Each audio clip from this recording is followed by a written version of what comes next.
guys, my name is Kevin Fernandez, and today I'm going to be doing my informative speech. My informative speech today will be about Malcolm X. Alright, and Malcolm X, a name that resonates a lot with people, and they will attribute his name to a lot about power, activism, and a quest for justice. I think we've all heard of him, but how much do we truly know about him? And today I'm going to help you learn and dive more into his life. So as individuals who are likely interested in human history like myself, especially within civil rights and social justice, which hold a lot of bearing here in America, Malcolm X holds a special place in our hearts and in our collective consciousness. And today I just want to dive deeper into his life and legacy. So my fascination with his journey has led me to research his life very much so extensively. And I wanted to learn more about his upbringing all the way up to his profound impact that you cannot deny on the civil rights movement. So with Malcolm X's evolution from a troubled youth to a renowned civil rights leader, it's just a testament to his unwavering commitment to his justice and equality. So first I'm going to explore his upbringing and then his early years, followed by his transformation during his time in prison, because he did spend time in prison. Then we'll examine his influential role within the Nation of Islam and his later evolution as an independent activist, because he did go through some different periods which kind of changed his ideals and his approach to certain issues. So let's get started here with Malcolm X's upbringing being marked by diversity and hardship. He was born in 1925. He was born by the name of Malcolm Little. And he experienced a lot of racism and discrimination from a very young age, coming obviously from an African-American family. And after the death of his father and the institutionalization, meaning that they went to jail, of his mother, him and his siblings were kind of just split up and put into the foster system, which even today is not a very good thing. So you could imagine for yourself how it was back then. And, probably wasn't very good as well. And, these obviously experiences shaped him very much into who he is as a young, troubled youth, and definitely played a big factor in that. So these early factors, they basically fueled his skepticism of authority and distrust of a white-dominated society, essentially, because back then that's just how it was. He struggled a lot back then with crime and his delinquency in his teenage years, leading him into his jail time. So he was definitely spent a lot of time there because of his troubled youth. And you could see his upbringing being a huge factor in that.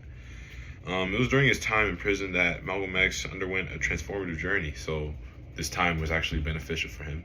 And he educated himself extensively, reading a lot of books, a lot of literature from famous authors and whatnot, influential people that talked about the ideals of human society and how to approach issues like this historically, because this went far, but a lot of these issues go far beyond just civil rights, guys. This is something that goes beyond into ancient days, into stories you can even find in the Bible. Just overall, how to attack head on with an issue is basically what he was looking at.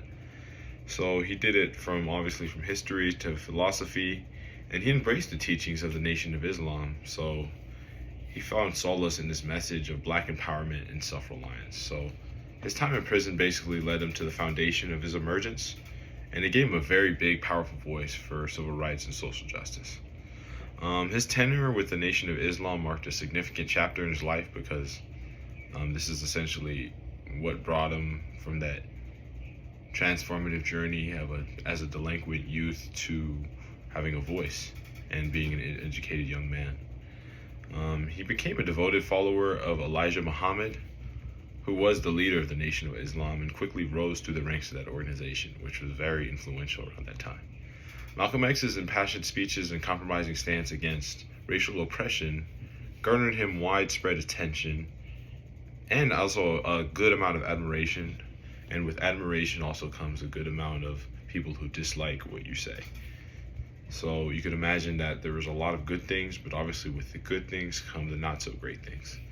And his fiery rhetoric and commitment to black liberation struck a huge chord with the masses of African Americans who felt marginalized and disenfranchised, which was a lot of them because they had a tough system and overall a tough life around them back then. So his role as a spokesperson for the Nation of Islam brought a lot of injustice, problems, to the forefront of national consciousness. So however, tensions with the Nation of Islam led Malcolm X to basically separate from his organization, and he grew increasingly critical of the leadership of the Nation of Islam, who was once a part of.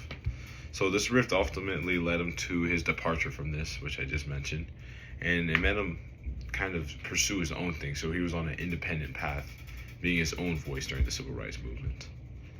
And his break from the Nation of Islam also brought him a lot of learning lessons, in the sense that he kind of had an idea of how he wanted to go about his independence journey. And he embraced a huge pilgrimage to the Mecca, where he experienced a profound amount of spiritual awakening in his life. This expanded his worldview and led him to embrace a more inclusive approach to activism. So his ideals did change just a little bit, but he did renounce his earlier separatist views and advocated for unity among all oppressed people, regardless of race or religion. So he wasn't just calling to African Americans, he was calling to anybody who felt this way, regardless of race or religion, which made him very popular.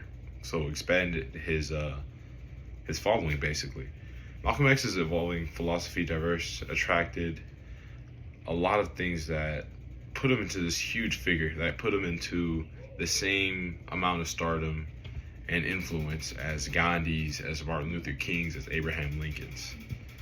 And typically his life is cut short, tragically his life was cut short in 1965 because he was assassinated, like many other influential people. But his legacy does continue to inspire generations of activists and advocates for social justice. Malcolm X endured a lot of endured a lot during his life and did a lot great with his life. But I want to say that his tenure as a civil rights leader did serve a reminder of the power of resilience, courage, and unwavering dedication to the fight of equality.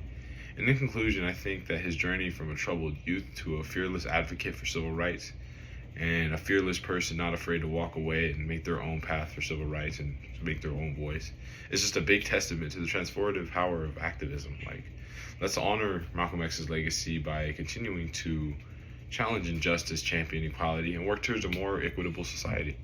Thank you.